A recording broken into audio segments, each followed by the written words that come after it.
Welcome back, everyone, to another deep dive. Today, we're tackling something I've always found super fascinating, but also pretty complex. Oh, yeah. Yeah, the historical context and accuracy of the Gospels. Mm-hmm. So to help us sort through it all, we've got a YouTube interview with a biblical scholar. Oh, And he's an ancient language expert, too. wow, okay. And this guy, let me tell you, he knows his stuff. The interview is just like packed with insights. Awesome. So what are we trying to do with all this info? What's our mission for this deep dive? Good question. I'd say it's to equip everyone listening with the knowledge to navigate those sometimes murky waters of biblical history, Yeah, totally. I think for a lot of people, it can feel really overwhelming to even know where to begin. Right. Especially with all the conflicting information out there. Exactly. So hopefully we can clear up some of that confusion. Okay. So to kick things off, let's kind of set the stage. Okay. Imagine transporting yourself back to first century Roman occupied Judea. Right. You've got this melting pot of Jewish factions, Roman power, and then right in the mix, the very beginnings of Christianity. Yeah, talk about a turbulent time and place. Oh, absolutely. Yeah. I mean, our expert even highlights how Emperor Nero actually used Christians as human torches. Yeah, to light his gardens. Oh, wow. That's pretty messed up. Yeah, that's really chilling. It definitely gives you a sense of the very real dangers right that early Christians faced back then. Totally. It definitely makes you wonder about the people who, first documented all these events, right? Yeah, for sure. How can we even trust that what we're reading is accurate? I mean, it was so long ago. That's a great point. And honestly, approaching ancient texts can sometimes feel a bit like, playing a game of telephone, where a message gets passed around and changes along the way, Oh, yeah, I see what you mean, like Chinese whispers. Right, exactly, like Chinese whispers. Yeah. So how do we know we're getting the original message? Well, luckily, historians have developed methods to assess the reliability of ancient sources. Oh, okay. One example is something called the criterion of embarrassment. Now, that sounds intriguing.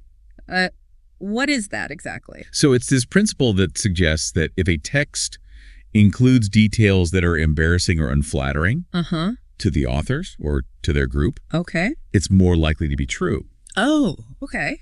Because think about it. Why would they invent something to make themselves look bad? That's a good point. I never thought of it that way. So how does that apply to the Gospels specifically? Well, let's take the account of Peter denying Jesus 3 times. Right. That detail appears in all 4 Gospels. Okay. And significantly, it likely stemmed from Peter himself as the source for Mark's Gospel. Oh, wow. So even though it paints Peter, in a negative light, the fact that it's included actually makes the story more credible. Yeah, I can see how that would be pretty compelling for historians.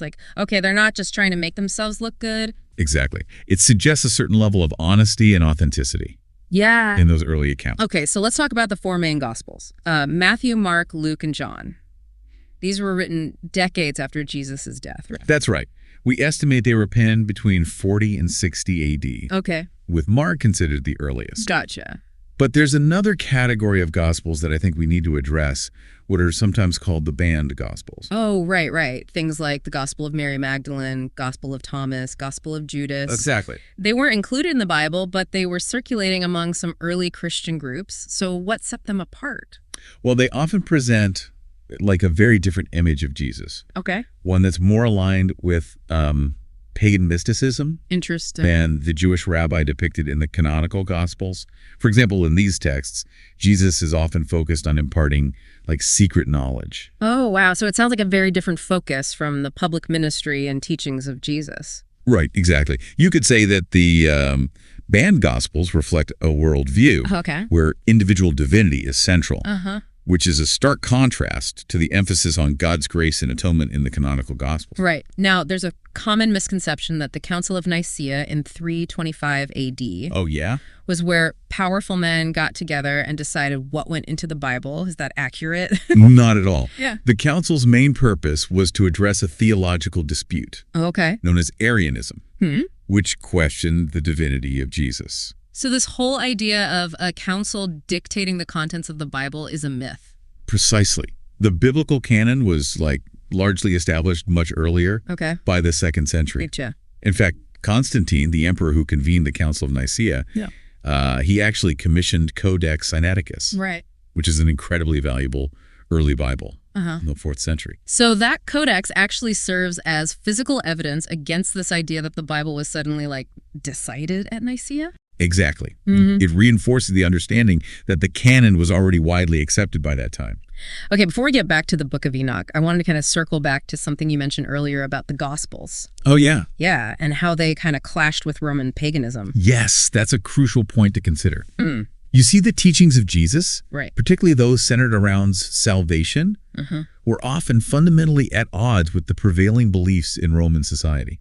So can you elaborate on that? Like, what were some of those key differences? Well, you see, in Roman paganism, salvation was often seen as something you could, like, earn. Oh, okay. Through your own efforts, your deeds, or by pleasing the gods. Right. But in both Jewish and Christian traditions, the idea of atonement is central. Okay. The belief that salvation ultimately comes from God. Right. Not from human actions alone. So how did that difference, like, play out in practice? Did early Christians, like, reject the idea of personal responsibility altogether? Not exactly.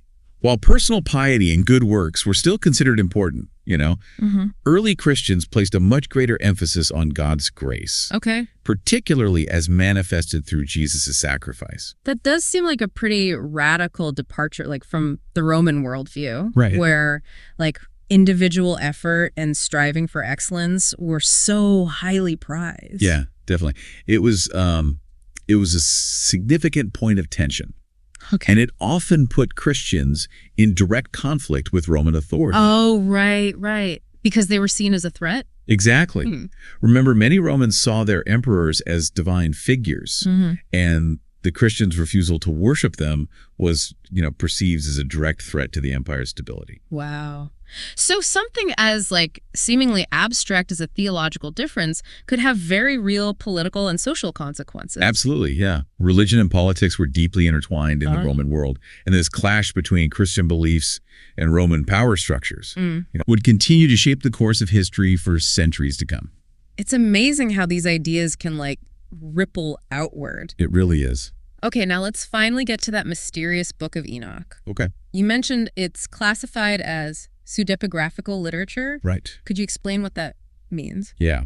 Pseudepigrapha, it simply means that the book is attributed to a historical figure. Okay. In this case, the biblical Enoch.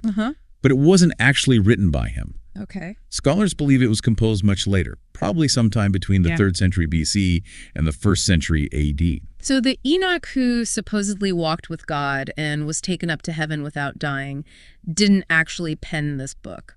That's the conclusion reached by most scholars. Okay.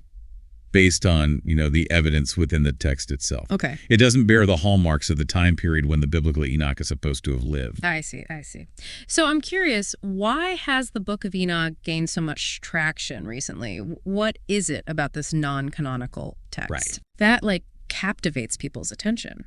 I think part of its appeal lies in its exploration of angelology. Okay. The study of angels.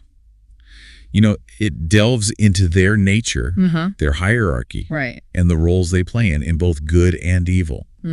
It goes beyond what we see in the canonical scriptures. So it's like peeking behind the curtain of the spiritual world, getting a glimpse into realms that are only hinted at in the Bible? Yeah, you could say that. It's no wonder people find that intriguing. Yeah, it has that element of mystery and forbidden knowledge.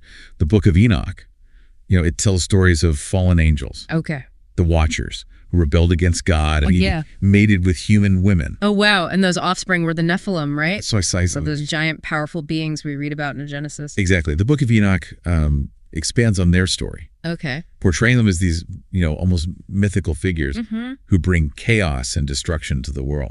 It's like something out of a fantasy epic. But you mentioned it's not considered authoritative by most Christian denominations. Right. Does that mean we should dismiss it as pure fiction? Not necessarily. Yeah. While it's not part of the accepted canon, the Book of Enoch, had a significant influence on early Jewish and Christian thought. Okay. It provides insights into the development of angelology and demonology. Yeah. And it offers a window into the beliefs and anxieties of the time period. So even if we don't consider it divinely inspired, it still has historical value as a reflection of how people in that era understood the spiritual world. That's a great way to put it. Yeah. It's a valuable piece of the puzzle. Right. Even if it doesn't fit neatly into the traditional picture. Now let's circle back to something we touched on earlier. Yeah. The issue of conflicting Bible translations. It can be really confusing for someone who's like trying to understand the text. Right. You know, how do we navigate those differences and find clarity? Yeah, it's a common challenge, as I mentioned before. It boils down to, the different approaches translators take. Okay. Some prioritize a word-for-word rendering from the original Hebrew and Greek. That's what we call formal equivalence. Okay. Others focus on, capturing the meaning. Right. And making the text flow naturally in the target language.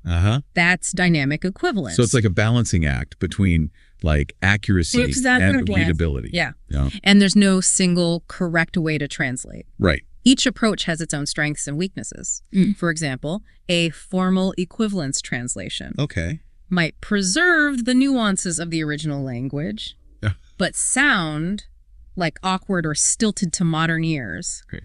A dynamic equivalence translation might be easier to understand. Right. But lose some of the original linguistic subtleties. So how do we choose which translation to use? Is it just a matter of like personal preference? Well, it depends on your purpose. If you're like studying the text for academic purposes, you might want to consult a more literal translation, right, to get as close to the original wording as possible. Okay. But if you're reading for personal devotion or understanding, you might prefer a translation that emphasizes clarity and readability. It sounds like being aware of those different translation philosophies is key. Absolutely. And I always recommend, comparing different translations. Right. When you encounter a passage that seems, unclear or confusing. Yeah. Seeing how different translators have handled the same text can help you gain like a more nuanced understanding of the meaning. Okay, so you're saying there's no one right translation. Right. We need to be aware of the choices like translators have made and use discernment in choosing the right translation for our needs. That's the key takeaway. And remember, even with the best translation, careful context analysis is essential. We need to consider the historical background, the cultural norms of the time, and the overall message of the text to arrive at a sound interpretation. It sounds like understanding ancient texts is an ongoing process. It is. A journey of discovery. And that's what makes it so fascinating.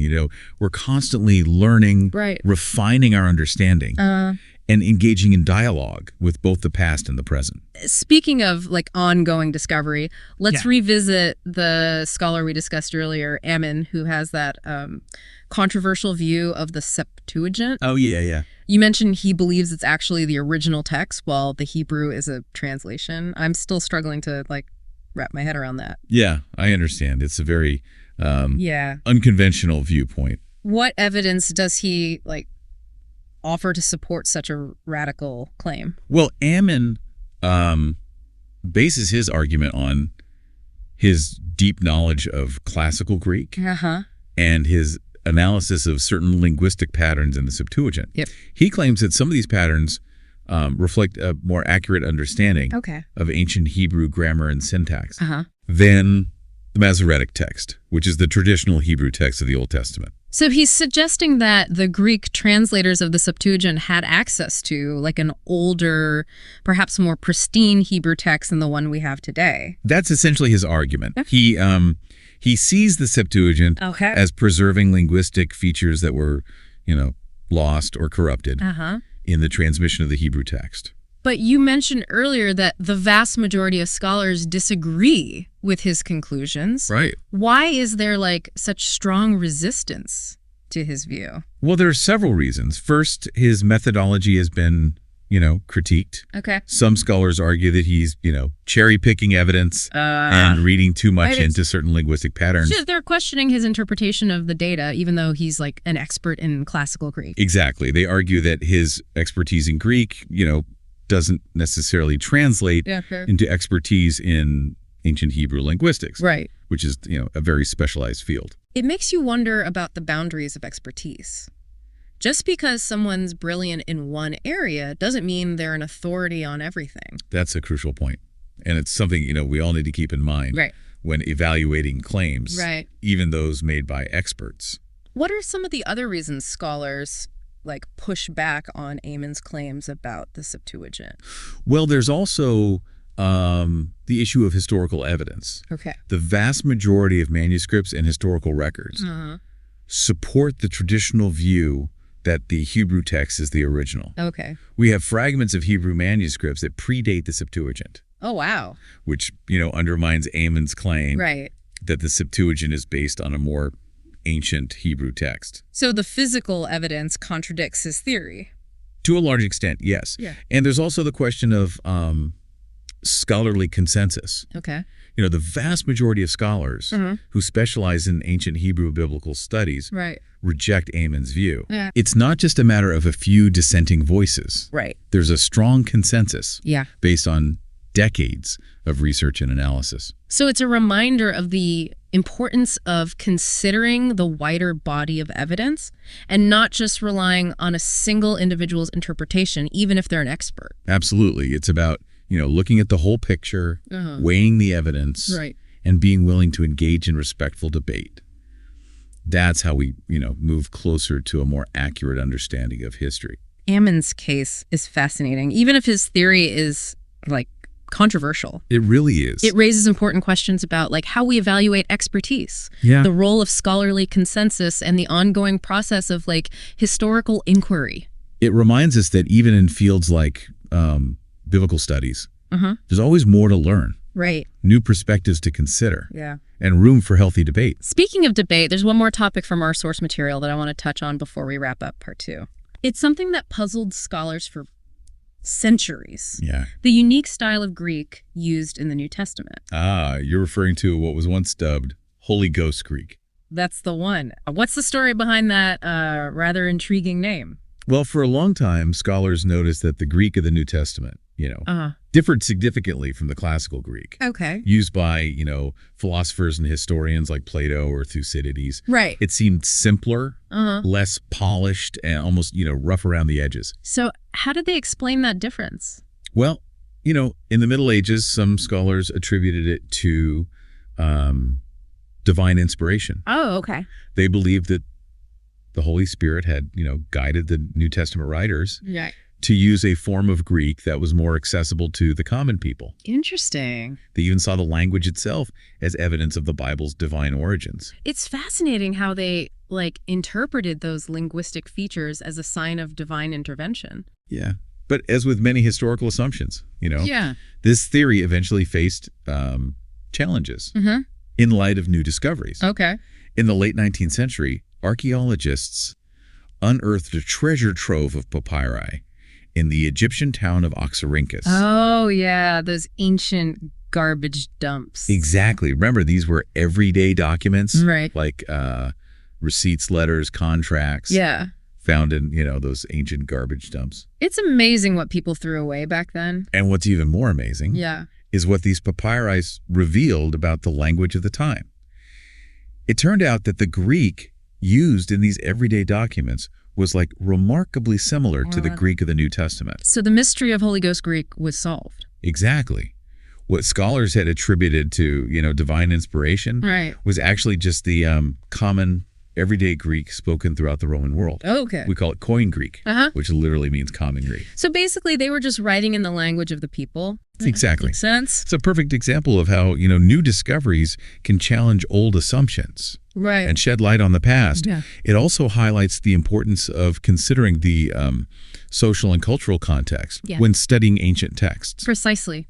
The language of the New Testament makes much more sense when we realize that it was written for, a diverse audience. Yeah. Many of whom were not highly educated or wealthy. Exactly. The gospel writers, weren't trying to impress people with their sophisticated Greek. Right. They were trying to communicate a message in a way that everyone could understand. Exactly. And that's a powerful insight that can enrich our understanding of the Bible's message and its enduring relevance today. Yep. This deep dive has been a whirlwind of information and insights.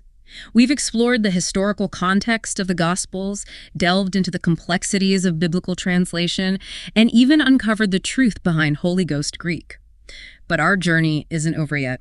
Join us for part 3, where we'll wrap up our exploration of ancient texts and consider their lasting impact on our world today. Man, we've covered so much ground in this deep dive. I mean, from that crazy, turbulent world of first century Judea. Oh, yeah. All the way to the nuances of biblical translation. And right. Oh, and we've encountered some pretty interesting characters along the way. Definitely, like all those skeptical early Christians. Oh, yeah. Who demanded proof. They wanted to see the receipts. Right, exactly. And then you have the gospel writers.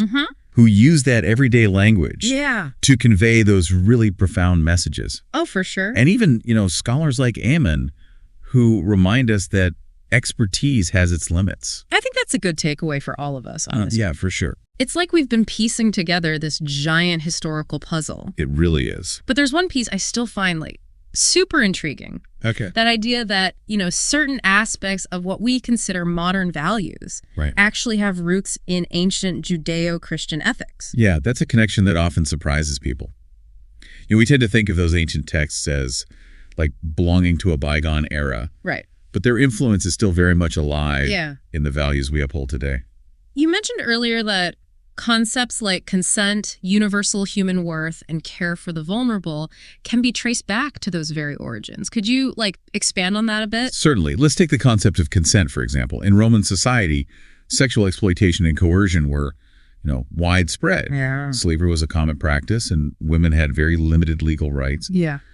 But within early Christian communities, there was a growing emphasis on the sanctity of marriage. Right. And the importance of mutual respect within relationships. So those early Christians were pushing back against the norms of their time. Yeah. Advocating for a different way of relating to each other. Precisely. And these ideas, while radical at the time, would eventually have a profound impact on Western thought and legal systems. The concept of human dignity, for instance, which is foundational to human rights, has deep roots in the Judeo-Christian belief that all people are created in the image of God. It's remarkable to think that those seemingly abstract theological ideas could have such tangible real-world consequences. Yeah, it's pretty amazing. And the emphasis on caring for the vulnerable, the sick, the poor, the marginalized was a central theme. Oh, absolutely. In Jesus's teachings and a defining characteristic of early Christian communities. Yes. And that ethic of compassion, which we see reflected in countless charitable organizations and social justice movements today, has its roots in those ancient texts. It's a powerful reminder that the study of history isn't just about, dusty old books. Right. And long-gone empires. It's about understanding the ideas and values that continue to shape our world today. Exactly. And it's about recognizing those connections, tracing those threads of influence, and seeing how, seemingly disparate pieces of the past fit together. So as we kind of wrap up this deep dive, what are some key takeaways? What do you hope our listeners walk away with? Well, first and foremost, I hope they gain a deeper appreciation for the complexities of ancient texts and the historical process. It's not about memorizing facts and dates, but about engaging in critical thinking. Oh, yeah. Asking those tough questions and recognizing that interpretation is always an ongoing process. It's about approaching those texts with humility and a willingness to learn. For sure. Even if it means challenging our assumptions. Exactly.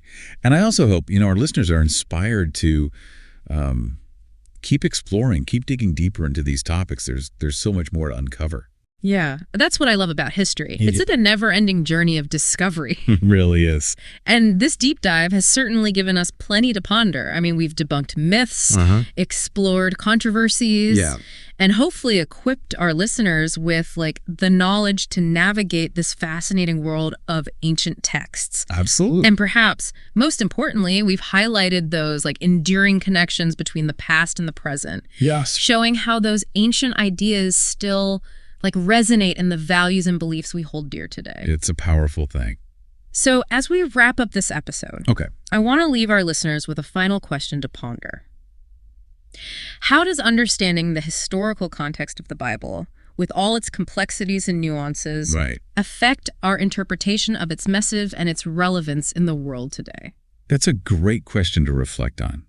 And I believe the journey of, exploring those connections, grappling with those questions is a richly rewarding one. I think so too.